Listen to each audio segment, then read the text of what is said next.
Please help me welcome Grant Lyon.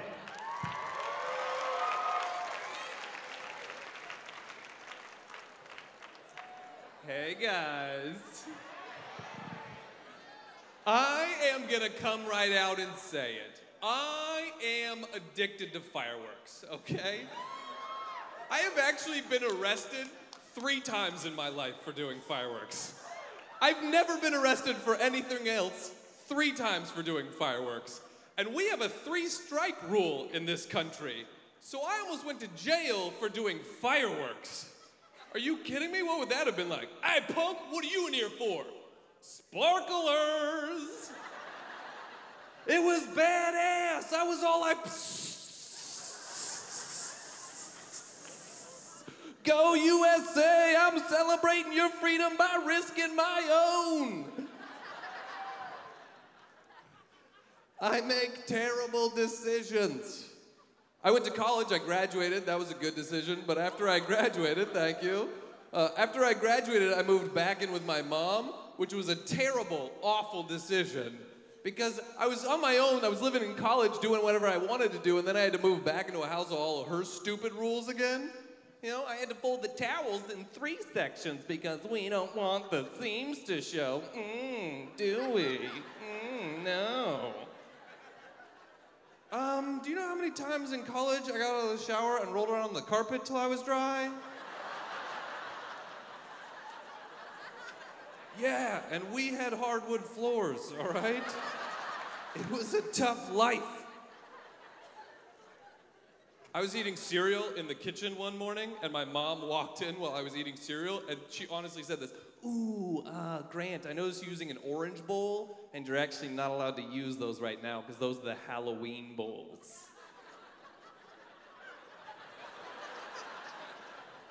Are you kidding me? I just moved out of a house with 7 dudes, okay? We didn't have any orange bowls, we had a bowl. Yeah, 1. You know how angry it makes you when you have to eat your Cheerios off an upside-down Frisbee?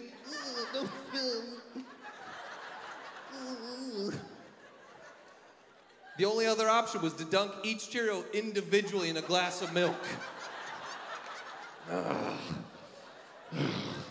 Stupid roommates, late for class. Seriously, I make terrible decisions. I am 27 years old. I do not own an iPod. Don't own an iPod at this point in my life. I still walk around holding a giant CD player that I have to load and unload with compact discs. Half the people in the room right now probably don't even know what that is. I'm not stupid, though. I'm not stupid. I keep my CD player tucked away in my jacket pocket so nobody can see it, and then I wear white iPod headphones. For the first time in my life, I actually want to get mugged just to see the look on that dude's face. That would be hilarious. He's like, hey, punk, give me your iPod. And I'm like, oh, you mean this old thing? And he's like, damn, is that a Sanyo? And I'm like, for real, you want to hear some Boys to Men?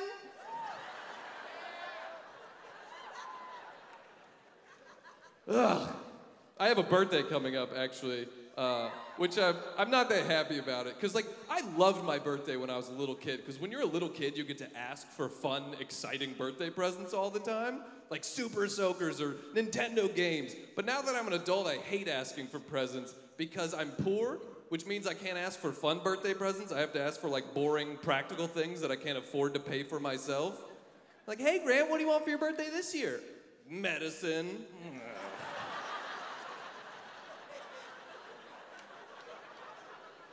Claritin would be nice, but I'm hoping for some Vicodin because that has street value.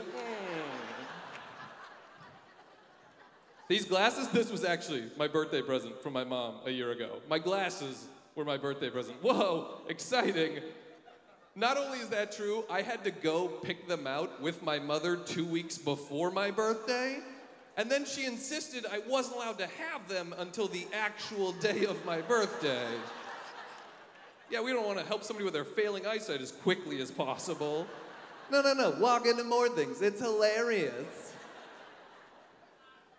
She wasn't even happy about me going with her to pick them out. She was like, well, if you come with me, it's going to ruin the surprise. Mother, I can't see. Everything is a surprise. And then she insisted on wrapping the gift that I knew that I was getting. So like the day of my actual birthday, she comes out with this like wrap present, like, I wonder what this could be. Exciting. As I go to pull off the wrapping paper, my mom says, whoa, whoa, whoa. Aren't you gonna read the card first? No, Mother, I'm not. The glasses I need to read the card are in this box. You know this. My dad's even crazier. My dad is 66 years old. He has never had a sip of alcohol in his entire life. What? That's crazy to go that long. I love it though. I do, because he's so naive about alcohol, he doesn't even know what it looks like to be drunk. I can stumble into his house at like 3 a.m. just like wasted, like knocking over furniture. He's like, oh my God, are you okay? I'm like, my allergies are killing me.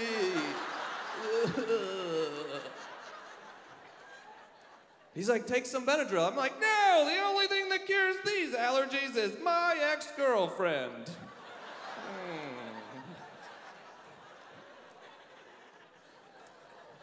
I like fun. I like fun, guys. Guys, that's what I like doing. I like having fun. I love parades. Like, I love like dressing up in public with like strangers and stuff like that. I think it's like the most fun thing to do. However, I feel like every parade should be well advertised, okay? Because I used to live in Oakland, California. And in Oakland, California, every year in the month of October, they have a zombie parade. But I didn't know that. Oh, imagine my surprise when one normal Friday afternoon, I walk out of my apartment, and as I'm getting into my car, I look up and there are hundreds of zombies coming at me. You know, I'm like freaking out, like looking around for a weapon, like trying to psych myself up, like, this is why I watch The Walking Dead. I can do this. I'll tell you one thing I learned, though. People in zombie makeup break character real quick when you run at their head with a rock. All right? Yeah. Real quick. I was hanging out with some friends drinking recently, and my buddy said the phrase, woo, let's party like it's 1999. No. 1999 wasn't even a good year, okay? If we're gonna pick a year in this nation's history to party like, let's at least pick a good year, you know? Woo, let's party like it's 1913. Oh, yeah. 1913 was the cat's meow. I mean, for real, right? 1913 was a great year. It was the first year of Woodrow Wilson's presidency. He brought an idealism to the office that's seldom been matched. Our country was growing economically. We were at peace with the rest of the world. The first feature film was out. The automobile had been released. Titanic jokes were just becoming popular.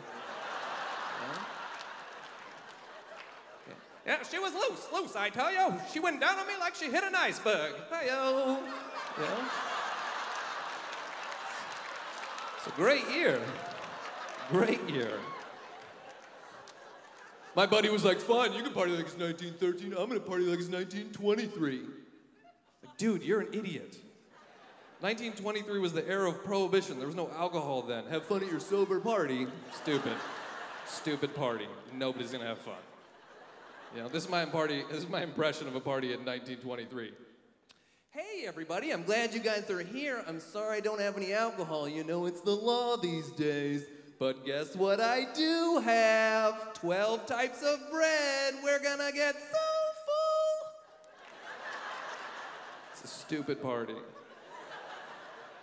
The worst would be partying like it's 1933, though. The time of the Great Depression, you know? Oh man, this alcohol's good, but I just want some bread. Hi-yo. I was a history major in college. Yeah, Mom, I am using my degree, you know? I actually had the best sex of my life this past summer because I slept with a girl from London on 4th of July, which makes it more epic than 1776. I mean, are you kidding me? A British girl on American Independence Day? Yeah. I've had angry sex before. I've had makeup sex. Nothing beats ironic sex. Instead of making her talk dirty in bed, I just kept making her repeat no taxation without representation. It's a great night. It's a great night.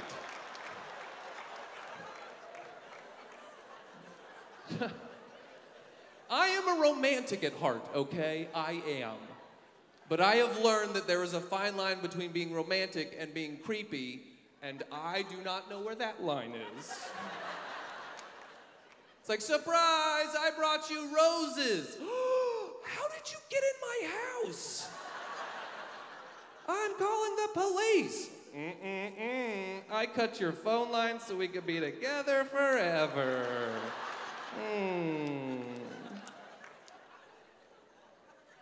My dating life was doomed from the beginning. Doomed, I tell you.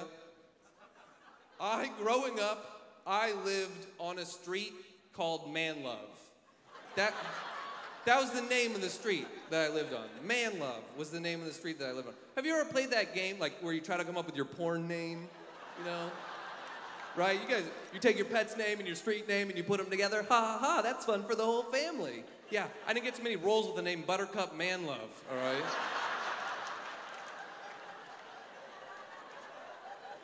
The street that intersected Man Love, Morningwood. Are you kidding me? I'm living in the neighborhood of practical jokes here.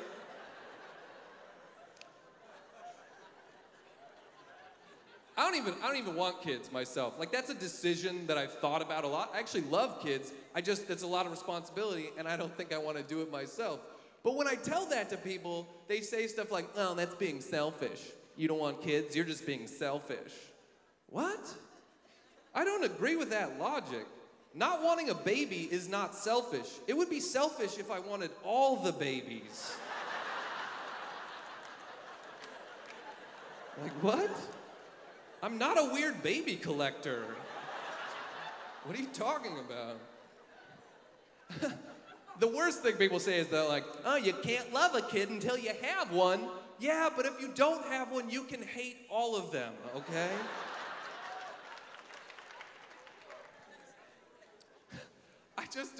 I just don't want to do it. I just don't. People say, like, the only way I'm going to change my mind about having a baby is if everything changes about babies. You know? Like, until a baby could, like, take care of himself and do everything an adult could do, then maybe I'd have one. But even then, I'd be a little bit skeptical, because I feel like that would be creepy. To have this, like, baby that could do adult things, like just, like, hanging out in your house, you know? Like, you walk into the kitchen in the morning and there's, like, a baby, like, standing on a step stool, like, the cigarette hanging out of his mouth, he's cooking eggs. And you're like, hey, baby. And he's like, hey, man, will you get some more Rattlers when you're out today? I'm bored out of my freaking mind. Okay, baby, why don't you just get a job? I told you nobody will hire me. I put everything in my mouth. All right, baby. The worst thing people say, though, is that, like, oh, the act of childbirth is beautiful. It's so beautiful. Wrong again, okay? When I was in 5th grade, I had to watch a sex education documentary of a woman giving birth. Did you have this in your sex education classes? We had to watch documentary footage of a woman giving birth, and that suggested otherwise, okay? I couldn't handle this. 10 years old. That's way too young to be watching this sort of thing. This is a true story. There was a kid in my class. It was too much for him. He was watching the video of a woman giving birth. He threw up into his hand, looked around to see if anybody else saw, and then put it in his pocket. Beautiful things don't make people do that. Nobody in the history of the world has ever been like, oh my God, this sunset is gorgeous. Look at the reds and blues. I'll save that for later. I'm so sick of racial stereotypes in this country. There's so many of them. They're so dumb. If I ever have my own kid for whatever god-awful reason, I want to use him to mess with racial stereotypes. I hope my kid turns out to be super white. Like, I'm talking like freckles, red hair, burns if he goes outside for 5 minutes type of white. And I'm gonna name him Tyrone. It's gonna mess up a lot of people, you know? first day of 7th grade school, you know, picking basketball teams off the attendance sheet, like, oh snap, I picked Tyrone for my team. And then my kid comes up like wearing an albino safari hat, clutching an inhaler, like, this